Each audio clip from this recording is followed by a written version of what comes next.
It's got beaches, it's got mountains, big cities, small towns, palm trees, and even some icy cold lakes. What route gives you this much variety? Well, I 75, of course. At almost 1,800 miles, it might be the second most important north south highway in the eastern United States, even giving I 95 a run for its money in Florida. And on this video, we're going to take a look at I 75, and I'm going to tell you what it is like to travel on this major interstate highway from Florida all the way up to Michigan, where it crosses over into Canada. So go ahead and hit that like button, subscribe if you love this type of content, and let's get into the interstate. We start our I 75 journey in Florida. It is the longest interstate highway in the state. I-75 begins in the Miami area, not quite making it to the city proper. Heading westbound on Florida 924, you're going to see overhead signage for I-75 north for Naples. We are in Hialeah, a large suburb of Miami that has over 200,000 people. And at the end sign for Florida 924, I-75 officially begins. Heading north in the Miami area, I-75 forms the outer freeway around much of Broward County. This one has an ideal setup with 4 general purpose lanes on each side, along with 2 tolled express lanes in the middle that are separated from the mainline lanes. While I-95 goes through the more popular and glorious parts of South Florida, such as Miami, Hollywood, Fort Lauderdale, and such, I-75 goes through the places you've never heard of. Large suburbs full of single-family homes such as Pembroke Pines, Miramar, and Davie. Near the turning point to head across the Everglades, we reach Weston, a suburban town that might make you think you're in Rio de Janeiro rather than Florida. At this interchange with I-595, Interstate 75 takes a turn to head due west, while if you want to continue north, the Sawgrass Expressway takes the mantle as the outer loop for South Florida. Man, you never get tired of seeing those beautiful palm trees. As we head out of Weston, you can still exit into that town for last-second amenities, and the interchange with US 27 is your last chance to exit before locking yourself into tolls and the Everglades. Before we get moving, you have to pay your tolls, where you have the option of the Sun Pass or using cash. And alright, here we are, Alligator Alley. Out here the speed limit is 70 miles per hour. It's flat, straight, and lonely for a good 75 miles or so. And while there are a few exits out here, they don't lead you to much of anything. One thing you'll notice is that the average speed is closer to 85 miles per hour through this stretch. And for Florida being as populated as it is, its unique climate and geography leads to it having some of the loneliest stretches of highway in the eastern United States. But if you stop in the Big Cypress Preserve, you might spot an alligator or two. After all, it is called Alligator Alley. At exit 101, we finally have an exit with amenities again, and the tolls end out here. This exit takes you to Naples, and despite being the control city, I-75 never actually enters Naples either. Naples' municipal boundaries are actually quite small, but it is surrounded by several unincorporated areas with Naples addresses. Also of note in the Naples area is that this is the point where I-75 opens up to 6 or more lanes and stays that way for the rest of our time in Florida.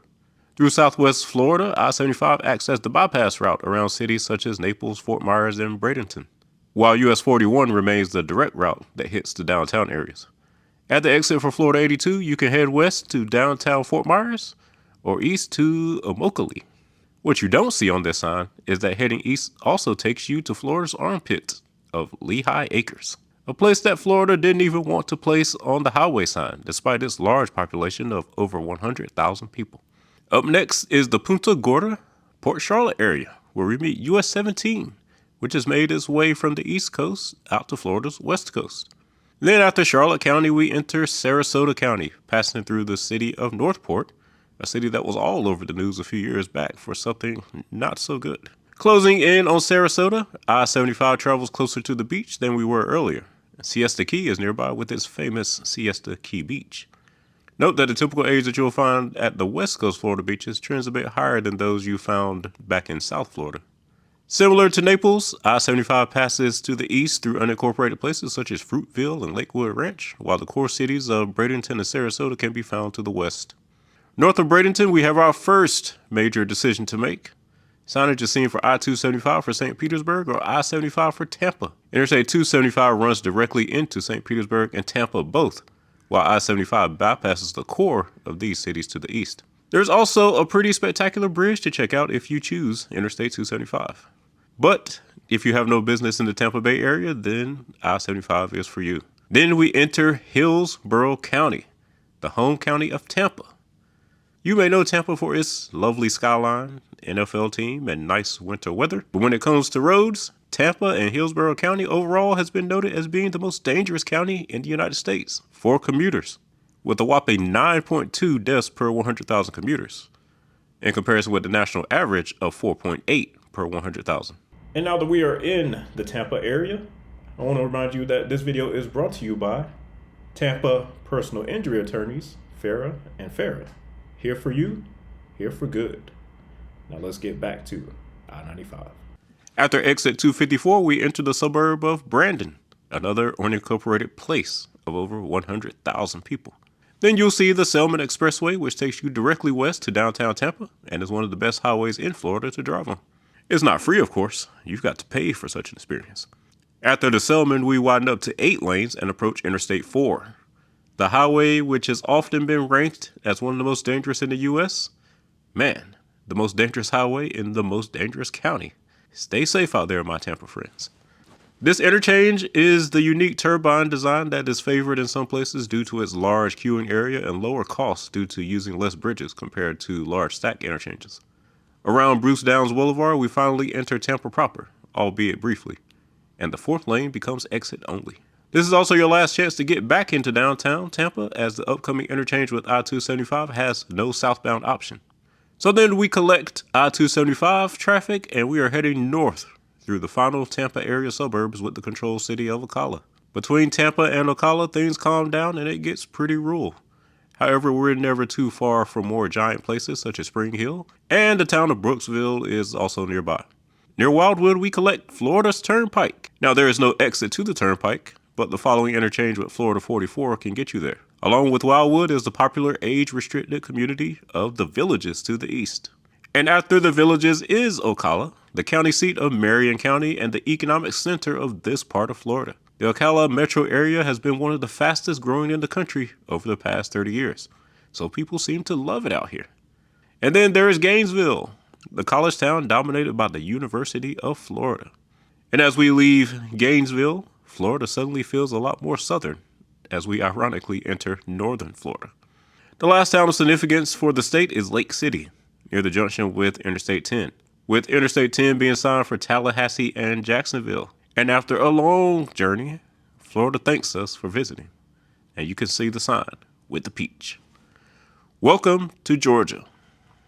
Apparently, Georgia is glad that it's on our mind. Like Florida, I-75 is also the longest interstate in Georgia. Just a mere 16 miles into Georgia, we reach the next city of Valdosta. Valdosta is the economic center of South Georgia. Exit 16 will get you into the small downtown area, which is pretty close to the interstate. Otherwise, we continue north towards Macon. And just before Macon is the military town of Warner Robins.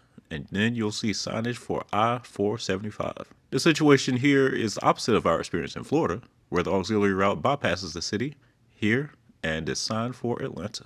On the main line I-75, we head into Macon proper. Downtown Macon appears to our right and is home of the Georgia Sports Hall of Fame. Then you will see Interstate 16, a Georgia intrastate that runs between Macon and Savannah. Also of note is that Interstate 14 is planned to come through this area to one day connect Macon with Columbus and Augusta and provide a full east-west interstate across Georgia without entering Atlanta. Once I-475 comes back into play, we're bound for Atlanta. It's a full 6 or more lanes between here and Atlanta. As we pass Medina, you'll begin noticing a pickup in traffic and an increase in reckless drivers. Well, that just means you're in the Atlanta metro area now. Express lanes appear in the center of the roadway, and depending on the time of day, you can use them to bypass the congestion for a small fee. And you're in luck, as your Sun Pass from Florida works in Georgia as well. The first auxiliary route we encounter in the Atlanta area is Interstate 675. This route is actually a stub of a route that was to run north through Atlanta and parallel the downtown connector. However, this portion was canceled and it ends at I-285 instead. Use it to get to the eastern Atlanta suburbs or the northern side of I-85 more quickly. As we approach the perimeter, the road is up to 8 lanes, and now I-285 is signed as the Atlanta bypass. However, depending on when you come through here, it can sometimes be faster to just stay on I-75 into downtown. Also in this area is the Atlanta airport. busiest in the world, and then there is the Porsche experience. After I-85 joins, we are up to an ungodly amount of lanes, and shortly afterwards, behold the spectacular view of the Atlanta skyline. There will be lots of wild merging and lane switching in this stretch as people seem to lose their minds when there are more than 4 lanes of travel. Gigantic overhead signs let you know that I-20 is coming, which can be used to travel towards Birmingham or Augusta. North of I-20, we are in downtown Atlanta. This concurrency with I-85 is known as the Downtown Connector and provides one of the best views when it comes to urban driving. And once you see Georgia Tech buildings to your left, that's the sign that the fun is almost over. For I-75, stay in the right lanes as the left 3 lanes all depart for Interstate 85. This northbound section between downtown and I-285 is probably the best flowing section of I-75 in the area, so enjoy it while you can. And as we exit Fulton County and enter Cobb, I-285 is back again, and this time we cross at this unincorporated place known as Cumberland. You'll see quite a few high-rises here, and even the Braves relocated to this area from Atlanta proper. North of I-285, the congestion returns as the traffic on this portion of I-75 demonstrates the need for that old outer perimeter that we talked about. Here, I-75 is handling through traffic, commuter traffic, as well as lots of local suburban traffic. It can be congested here at any point during the day, so you might as well expect it. The Cobb County seat of Marietta is to the west, and we have 2 interchanges with the ring road known as the Marietta Parkway to access it. North of here, we have yet another auxiliary route, I-575, which is signed for Canton. It stretches pretty far to the north to give some of the exurbs up there easier access to Atlanta. And then after we pass by Kennesaw and Cartersville, we are finally starting to exit the Atlanta area. Things start getting hilly north of Atlanta and outright mountainous in some spots. The city of Dalton is notable for being a majority Hispanic city way down here in the deep south. And soon you will see mountains in the distance and even signage for I-24 as we approach Tennessee. Welcome to Tennessee, the volunteer state, as they say. Immediately upon entering the state, we are in the city of East Ridge and shortly thereafter Chattanooga itself. I-24 westbound gets you into downtown and also continues toward Nashville. The interchange design here is the signature Y interchange that Tennessee loves to use for its interstates. The highway is 6 to 8 lanes through most of the Chattanooga area. Scenic mountain views are all around us, and I-75 hangs out next to the mountains for most of the journey in Tennessee. At US 24, you can check out Little Cleveland to the east. From Chattanooga to Knoxville, I-75 is a rural 4-lane freeway, but Tennessee keeps the road in good condition. At I-40, we have yet another Y interchange, and we join for concurrency into Knoxville. The truck traffic picks up significantly with I-40, as that route is one of America's busiest trucking corridors. And we are greeted by the best suburbia that Knoxville has to offer along this corridor as more lanes appear. Just southwest of downtown, we reach Interstate 640, and I-75 will hop onto that loop to avoid downtown Knoxville in a predictable Y interchange. So bid goodbye to I-40 and all of its trucks. At exit 3A, we finally have an Interstate 75 auxiliary route, which is I-275, and that's bound for downtown Knoxville, while we will be heading to the north towards Lexington. The exit and flyover ramp here was designed for a smaller Knoxville, so don't be surprised if it takes you a while to make that movement to I-75 northbound through the congestion. North of Knoxville, the activity calms down, but you've got some pretty scenery around you if you come through here when everything is green. Jellicoe is your last chance to hang out in Tennessee. Otherwise, it is on to Kentucky. Kentucky is known as the Bluegrass State, and we are greeted by what else? A blue sign. In Kentucky, we start by winding and grinding through the Appalachian Mountains. First, there is Williamstown, and then there is London. Yep, it was named after the London, and is home of the World Chicken Festival, celebrating the life of Colonel Sanders. That's the KFC guy. London is also the area where the roadway opens up to 6 lanes. Up in Lexington, they call it the horse capital of the world. You can find the Kentucky Horse Park here. Also, the University of Kentucky dominates the economy of the town. On the roadway side of things, Lexington is notable for its loop freeway. That is a state route rather than an auxiliary route of I-75 or the nearby Interstate 64. And at I-64 East, you can head to Winchester or Ashland, and also Huntington, West Virginia, though that one isn't on the sign. And after a short concurrency, it heads off west to Louisville, while we are heading north to Cincinnati. Between Lexington and Cincinnati, Kentucky thankfully has upgraded the entire route to 6 lanes, which helps to prevent micro-passing along this busy freight corridor. The mountains that we had as we entered the state began to give way to rolling hills. And our next interstate encounter is with Interstate 71, which is signed for Louisville to the south and joins us to the north in the approach to Cincinnati. Despite how far we are from Cincinnati, Kentucky has widened the roadway to 8 lanes out here. And trust me, they needed it. Around Florence is where the traffic picks up, and the Cincinnati airport is nearby. Yep, Kentucky managed to get Cincinnati's airport built in their state rather than Ohio. What a steal. At I-275, the longest interstate beltway in the U.S., you'll notice that it doesn't have any control city sign. The beltway swings out pretty far, making it less viable as a Cincinnati bypass for I-75. But depending on traffic, it might be a decent option for those continuing along Interstate 71. As we enter Covington, we come around this curve and you get one of the best views on the interstate highway system. Look at downtown Cincinnati. Just fantastic. And this area is often congested, so you'll have plenty of time to admire the view and take it all in. As we descend towards the Ohio River, we cross the Brett Spence Bridge on the lower deck. Welcome to Ohio, the Buckeye State. Welcome to Cincinnati, which I've heard they call the Queen City, but we all know the real Queen City is in the south. Immediately coming off the bridge, I-71 exits stage right for Columbus, while I-75 is signed for Dayton.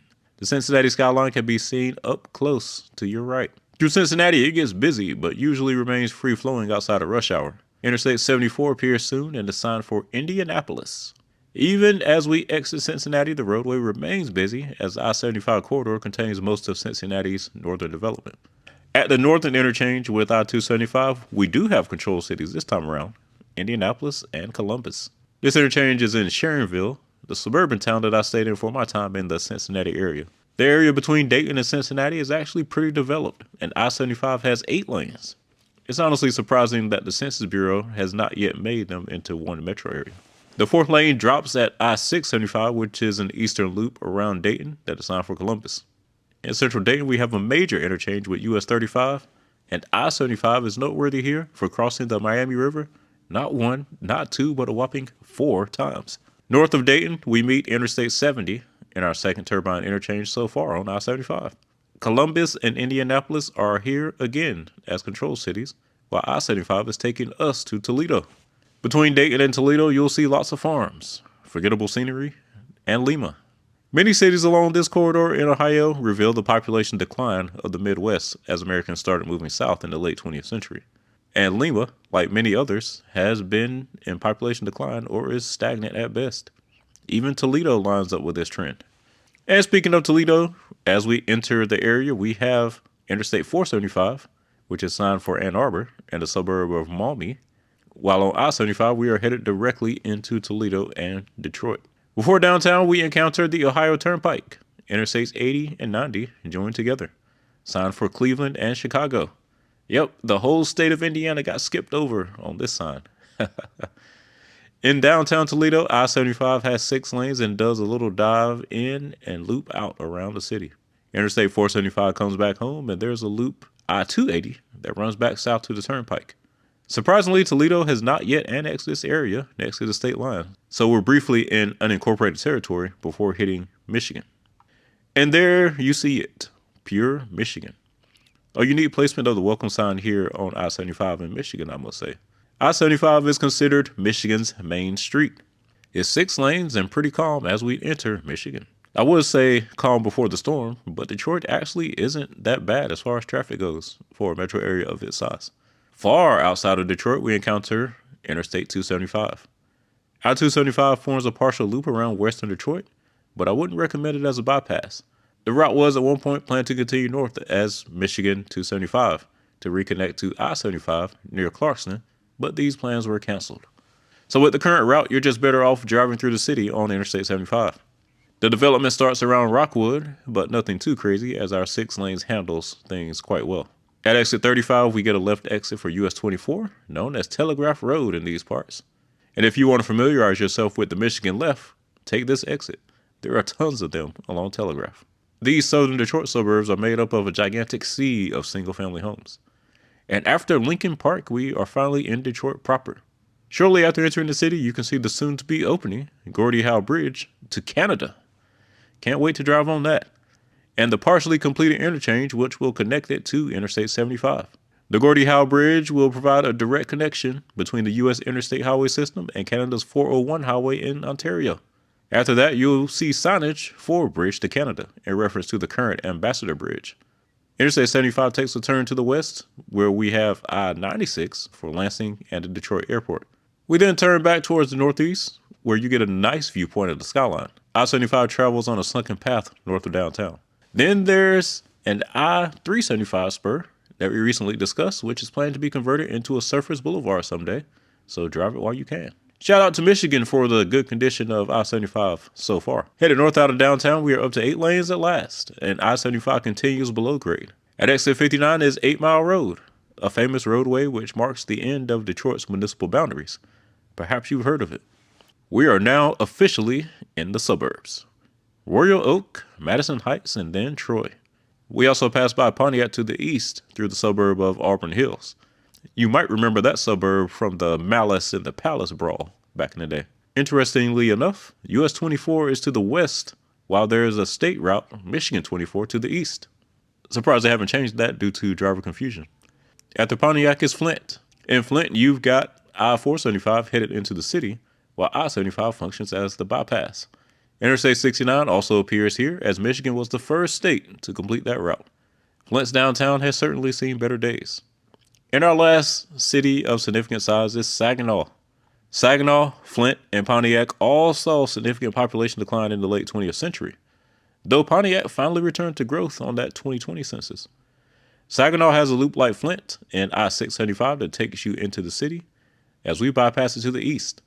Also in this area is Zilwaukee. So Wisconsin has Milwaukee, while in Michigan, they've got Zilwaukee. Which one would you rather live in? I-75 north of Saginaw is signed for the Mackinac Bridge. Yep, the bridge gets more credit than Sault Ste. Marie, which I must say, it is a pretty amazing bridge. Despite not being on the coast, Michigan has a decent amount of major bridges. And depending on the time of year you come, this can be a beautiful drive or a boring one. So I don't recommend it in the winter. After a couple of hours, the time has come, the mighty Mac. Some have called this one of the scariest in the U.S. for its crosswinds and joke of a median that is in violation of interstate standards. There's parking and a viewpoint right before the bridge if you want to hop off and take some pictures. And after we cross into the upper peninsula, it is as rural as you would have expected. And now Sault Ste. Marie appears on the signs. In Sault Ste. Marie, the Mile Road system from Detroit reappears with 3 Mile Road marking the city boundary. Your last chance to exit is Easterday Avenue, while I-75's control city is now Canada, a controlled country. A toll must be paid to cross the bridge here, but I'm sure if you made it this far, you already have an easy pass. The bridge is 2 lanes, and after crossing into Canada, I-75 comes to an end. Florida to Canada. What a trip. And all right, guys, that is it. Interstate 75 from sunny Florida all the way up to the icy cold of northern Michigan. If you've ever been on this highway, and I know a lot of you have, especially in Florida and Georgia, then let me know what your experience is with it. Do you think Interstate 75 competes with I-95 as far as overall importance? And what is the worst part of I-75 to drive on, in your opinion? Me personally, I'm not a fan of the section in South Georgia, south of Atlanta. But that's all we have for today. As always, thanks for watching. Let me know what you think in the comments, and I will see you on the next one.